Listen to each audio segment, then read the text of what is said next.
Hello and welcome to Drive-In Double Feature Podcast. I'm Nathan. I'm Ryan. This is the podcast where we talk about 2 movies a week every Tuesday and Thursday. But before we get into today's episode, if you head over to our Patreon over at patreon.com/Drive-In Double Feature Podcast, we got a bunch of bonus content over there. We're doing some fun things, silly things. It's all off the cuff, and it is $5 a month, and it helps support the show. But no main content is locked behind Patreon. But today we're returning to a favorite director on the show. Would you say that, Ryan? Yeah.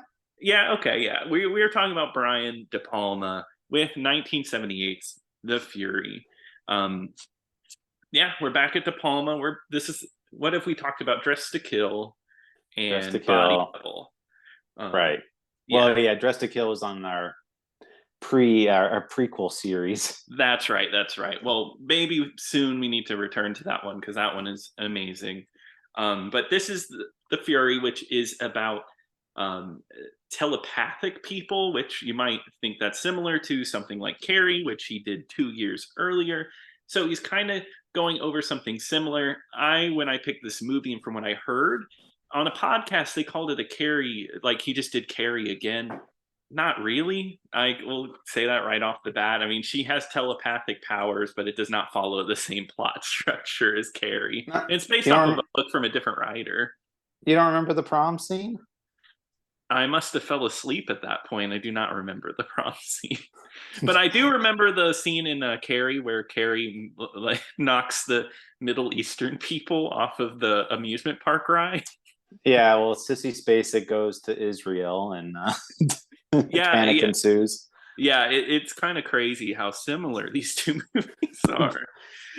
But no, I picked this one because it has a crazy cast, and I didn't know too much about the plot, but this movie is kind of nuts with its plot, at least how it starts. I will say this movie stars Kirk Douglas, which is another actor or just like Brian De Palma, somebody we've talked about probably more than I expected on here, because we talked about him because of 20,000 Leagues Under the Sea and Tales from the Crypt.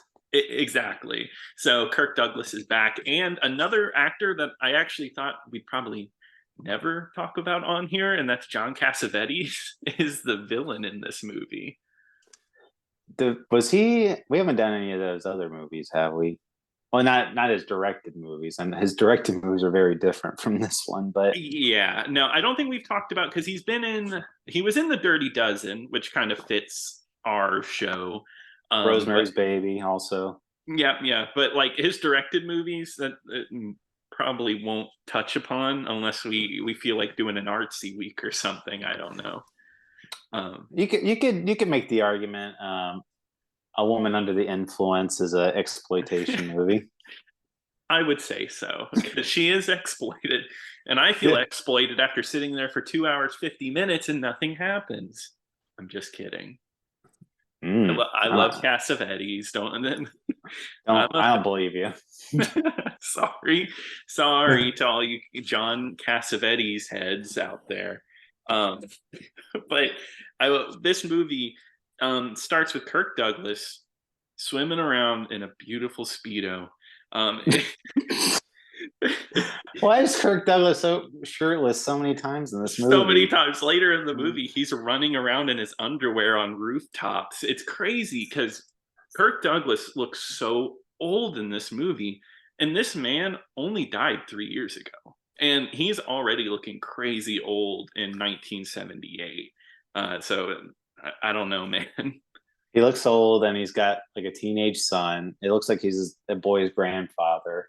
Yeah, and then later in the movie, he's like dating someone that is much younger than him. Yeah, and there he also goes into disguise, and he puts on even older makeup, and I'm like, this looks like regular Kirk Douglas to me. Just looks like Kirk Douglas, yeah. Well, because they're trying to play like, oh, he's playing an old man. I'm like, that just looks like Kirk Douglas in every other movie that was in color. Yeah, exactly. It's a little silly. And I mean, the beginning is pretty silly too. Like you said, it's Kirk Douglas, and his name is Peter, and he has a son named Robin. And it's not really told what's up with Robin, but he's a special boy in quotations. And John Cassavetes is kind of like a teacher. And then the movie takes a very startling turn. You know, it's pretty like normal. Everybody's talking. A terrorist attack happens, and a bunch of people get shot up, blown away. Kirk Douglas tries to make a run for it, and his boat gets blown up, but he lives. It is I didn't know what was going on in the beginning. I was like, "Holy crap! Is this really how this starts?" I was like, man, it's like this is a real life horror. This is like what's scarier than terrorism? But yeah, nothing's scarier than real life. Am I right? You know, that's the problem with the internet. Kind of is like this movie has horror elements, but it's definitely a thriller. It's not like quite a horror movie, but you know, you look up and you have genres, and it's like, oh yeah, this is a horror movie. I've watched a lot of horror movies that end up being like just horror adjacent, not really full on horror, which is kind of this one. I was about to say, would you? Okay, I'm not gonna lie. I was waiting for it to get scary, and Yeah. I was like, okay, I was just looking, you know, like, is this considered a horror movie? And I looked, and I'm like, kind of, it is. Yeah, it's like it doesn't fit like an October spooky scary theme. It's more like you know, it deals with telepathic people, and at the end of the movie, it gets extremely gory. But Yeah, but yeah, I wouldn't. I personally wouldn't say like, yeah, throw this on for October, get scared. yeah, I know. I was all the black cats were out. I had my jack o' lantern watching this movie. Yeah, you, I think it's a great movie. Like when you're pumpkin carving to watch this. oh yeah, that's wonderful. I sometimes play it in the background when the trick or treaters come on Halloween. Yeah. Yeah, yeah, specifically when Kirk Douglas is running around. Hey kids, check this out. Yeah, check out this one. But yeah, no, this whole thing, come to find out, this terrorist attack was all fake. John Cassavetes, I don't know who this man is, but this movie sets him up to be the most evil person in the world. He's paid off people to set up a terrorist attack in order to kidnap Kirk Douglas's telepathic son and take control of him. Do they really explain the whole reason behind this? Well, I mean, I'm assuming that just because they're U.S., they work for the U.S. government, Yeah. right? So they're trying. I'm assuming they're trying to utilize his psychic powers to for some sort of nefarious means, but Hmm. it's never really clear of why they're what they're going to use these telepathic powers for. No, it never is, and it's very interesting that Kirk Douglas later it does a huge time skip. His plan to save his son because he's on the run from the government because they thought he was killed and he's not actually dead. His plan is to hire a telepathic teenage girl that will help him in the pursuit of finding Robin. And I think that is such a crazy leap. I mean, I get it. They can connect through their minds, and that's what happens. I just think it's an insane leap of logic to take. Well, like, what would he have done if there was not another tele- telepathic person? Just Yeah. like, oh, my son is lost forever. Hopefully, a telepathic person. Like, and how would you even know a telepathic person is even going to lead to another telepathic person? Right. Yeah. I don't understand his reasoning here. And I mean, obviously it takes years because I think it's a 6 year time skip. It's some huge amount of time. And eventually he's like, okay, we found the girl. And his whole plan, he dates a girl that goes to the school that has this girl in it. And his plan is to get in and kind of take her out of there to use her for his purposes. Uh, One thing I really liked is the girl when she's at the school. Her name is Gillian, Yeah, Gillian, yeah. and they they're doing It's a call to like one of my favorite movies.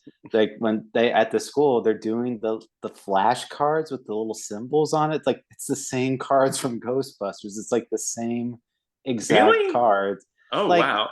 okay, you know the scene in Ghostbusters where Bill Murray's like, oh, is it wavy lines, a circle? It's like the Yeah. same cards, and they're doing the same experiment. Is that it was like, Yeah. what card am I holding?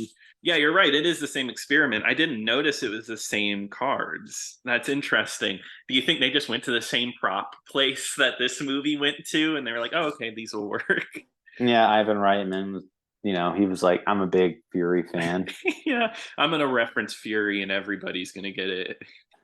Yeah. Yeah. That's what I said when I first watched Ghostbusters when I was 6. Fury. Yeah. Yeah. Because you saw it at some random dude's trick or treat house. Yeah.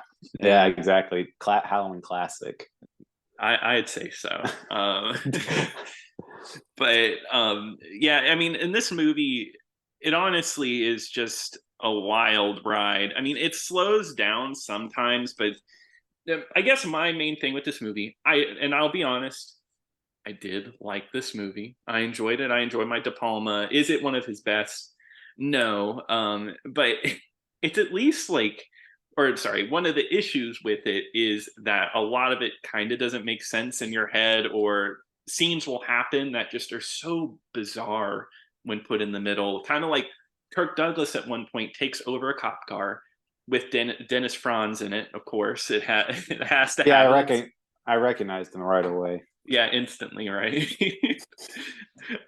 But he takes over the police car and he's like, yeah, I know you guys aren't cops, you can't impersonate cops. And this all ends with him driving the car into the water. He's like, yeah, get out of the car. He drives the car in, and it is what was the point of that? I don't know. Yeah.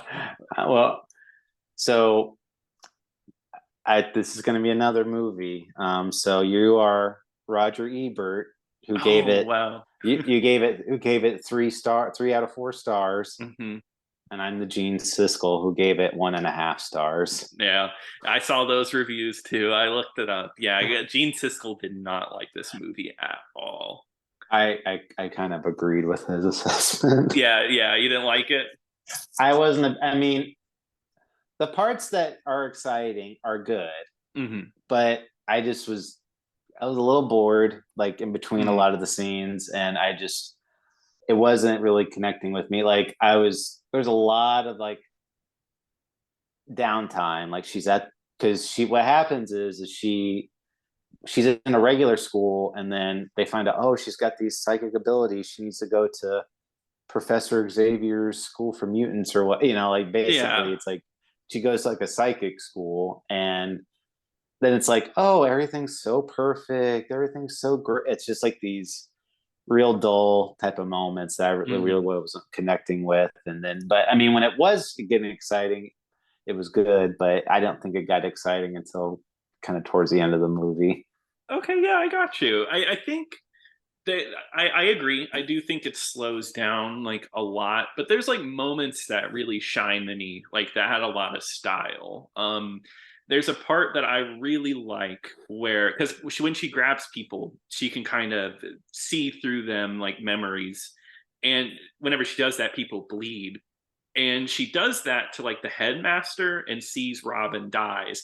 Love this scene of her like floating in front of like the way it was filmed is definitely like they had like some type of video screen in the background of the memory playing, and she was filmed in front of it, and she kind of just floats through it. She doesn't actually move through it, and I thought the way they shot that was really cool. Yeah, I mean, I like the bits where she was kind of getting the flashbacks, Yeah. and there was the scene where she was gripping the woman who worked at the school's hand, Yeah, and just she was just like, and this poor woman's just like screaming, and like blood's flowing out of her eyes. It's just like, so yeah. that was a pretty cool moment. Yeah, and she's like bleeding out of her fingernails, out of like her cuticles. It's like flowing out. I do wish there was more of that. I do think the movie it takes its time and it forgets about characters. Kirk Douglas isn't in the movie for a good chunk of time. Robin, his son, no, he's like not even like a thing in this movie. I was a little confused at one point because whenever she was gripping other people's hands that worked at the school, she was kind of getting glimpses of what happened to Robin because Yeah, Robin, I guess, was taken by John Cassavetes and also put in this school. yeah. And Robin, there was shown flashbacks, but there's like one point where it went to like current day Robin, and I got confused for a second, thinking it was like still a Mm, flashback. gotcha. So that could have been me just not fully paying attention, I guess. But I was like, for a second, I was like, wait, is this actually happening, or is this like past Robin still? I get that. I get that. Was it the part with where he goes to the amusement park? Yes. Yeah. No, I didn't have that issue, but I definitely could see that being a thing because like it feels like a mystery movie where we're trying to solve what happened to him and the movie's telling us through the past. And like all of a sudden, like now he's getting on going on a date with his teacher and like escaping the school. Yeah, and that romance between the teacher and Robin, I didn't like that bit at all. No, Uh, no. like, like they were going over because the teacher was doing like a report. It's like, well, how's his love making? And she's like, he Robin wants to please me, and And that's that's what good. matters. That's what matters. And then there's like a part where like Robin turns into like a jealous boyfriend for this woman because Hmm. he's like she goes over and talks to a guy that she knows, and Hmm. they're just having a conversation. They're not even really being flirtatious, and he just goes over there. He's like, which one of them are you gonna screw now? Like he just doesn't, like, totally possessive of this woman. Yeah, see, that's what's wrong with this character that we're rooting to save is that he is awful. He's a mean character. He's a mean person. And I think that's because the government has ruined him. But like I have no stakes in wanting him to be saved because he's not good. He becomes possessive and he decides, "Oh yeah, I'm going to unscrew a bolt on this like ride and like send people flying off. I'm angry." Like he's going to harm other people. I think Yeah, later in the movie he's very demanding. yeah. That's why I guess that's probably one reason why I wasn't really caring for. I just was not connecting with this character. Like the main Mhm. objective was to save Robin. I'm like, I don't care about Robin. Robin can go die for all I care. Well, come to find out, that's what could happen.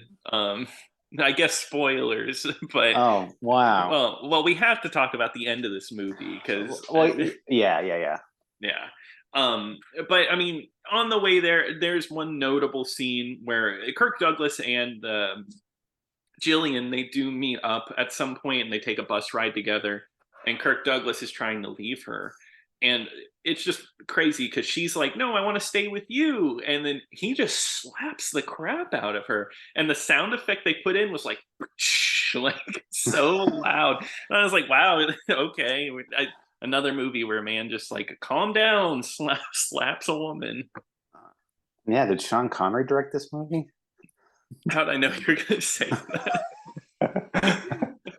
uh, but I thought that was wild. Um, but I don't. Does anything else really notable happen in between all of that to the ending?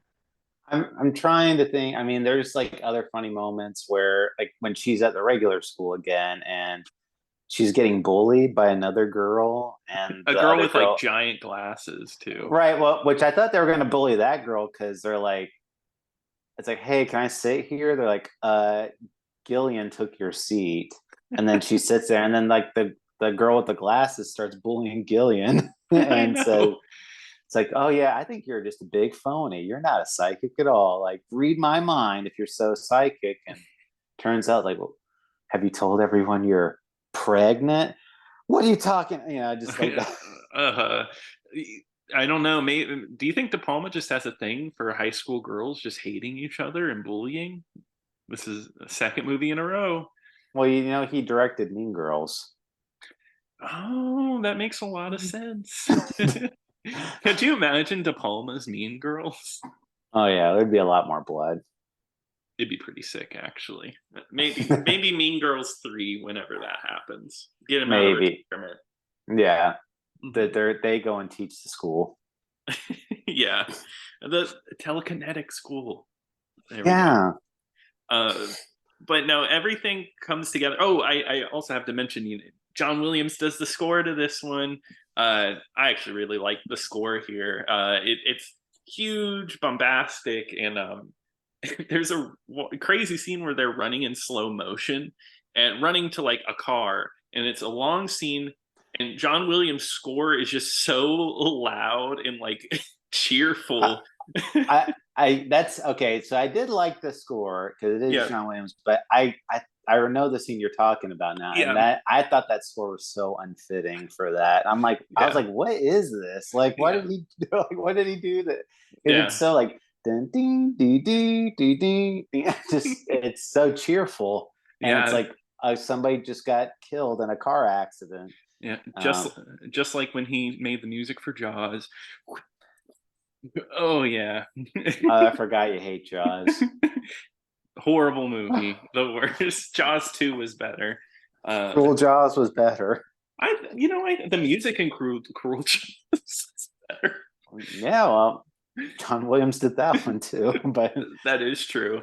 But um, no, no, yeah, well, because like you said, Kirk Douglas is taking advantage of a younger woman that works at mhm. the psychic school, and he that she ends up dying in the whole ordeal, and he's like, oh, I was using her the whole time, Mhm. Yeah. and but he does have a little bit of remorse for that. But yeah, that's who dies in that car scene. Yeah, yeah, and it's sad. I mean, at least he has remorse. Like he was using her, but to save his son.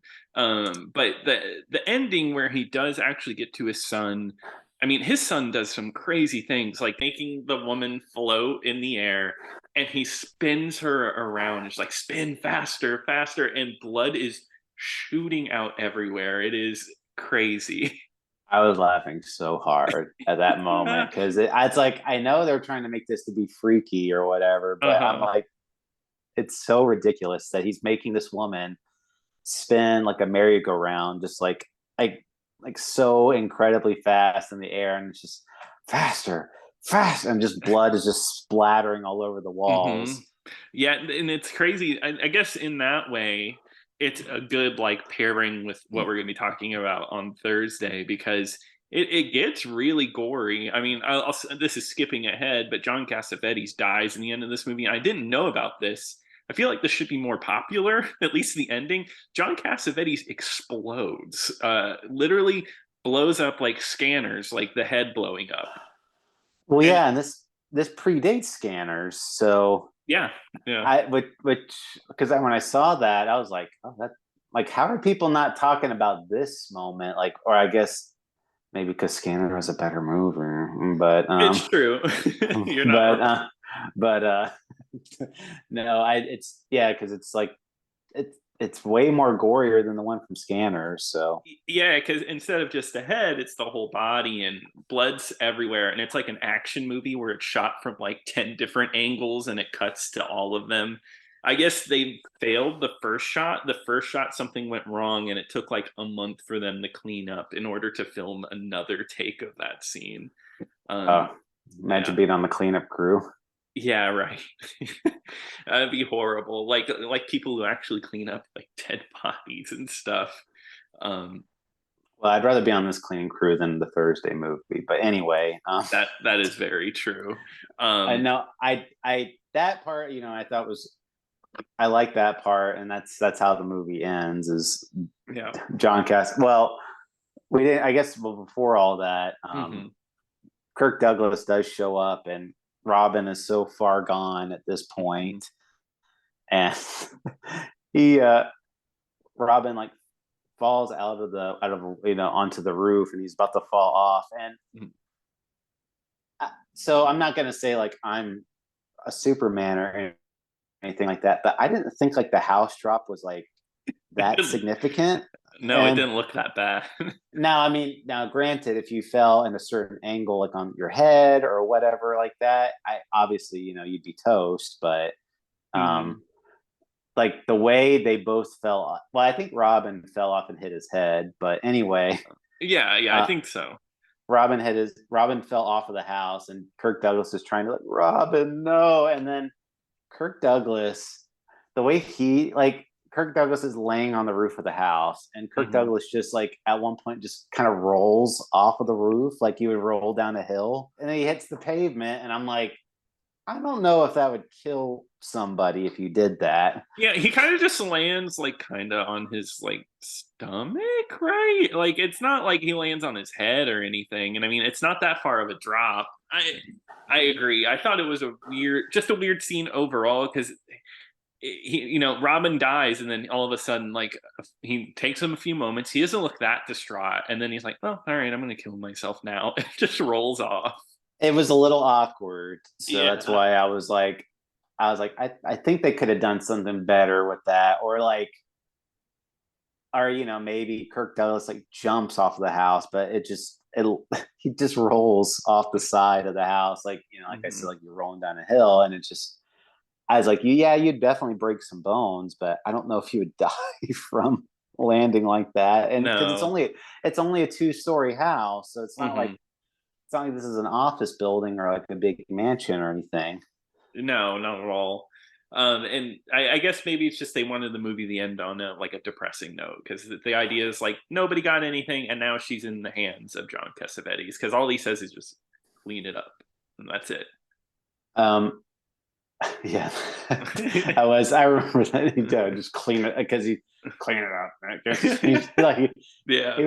He acted way more annoyed that Kirk Hmm. Douglas and Robin died than he was like at the two people dying. Yeah, over somebody who he faked a staged terrorist attack in order to obtain. Oh, the John Cassavetes character is named Childress, I think his name is. Yes, yeah. It there was another dumb line in this movie. So in the very beginning of the movie, during this attack, Kirk Douglas grabs a machine gun and shoots John Cassavetes in the arm, and Hmm. so John Cassavetes' arm is in a sling the whole movie. And Kirk Douglas runs into somebody. He's like, "Hey, how's Childress's arm? I killed it with a machine gun."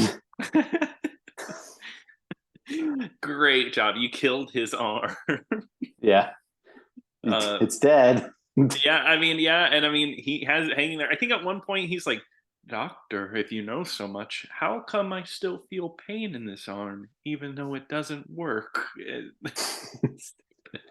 I do like John Cassavetes in this though. I think he puts a, I guess overall, I would say the performances are good. I like the performances. Kirk Douglas is Kirk Douglas, but he's what you'd expect. But I think Yeah, Cassavetes is good, and I like Amy Irving as Jillian too. yeah. I mean, there was not really any bad acting, I would say. So Mhm. it's not an awful movie, but I just didn't really connect with it that well. Yeah, yeah, and I think that's a good way to wrap it up. I think that's definitely both sides of this. I enjoyed it. I do see its issues, but I think it. I like its style. It's a lot of fun when it starts to ramp up, and I think it's an enjoyable movie. Not a spooky one though. Just to let you know. Okay. No, not well. I mean, yeah, you could play this one during Yeah. Halloween. I say I recommend it. I don't personally, but Mhm. to each his own. Exactly. I get my right to be wrong. But No, but yeah, just kidding.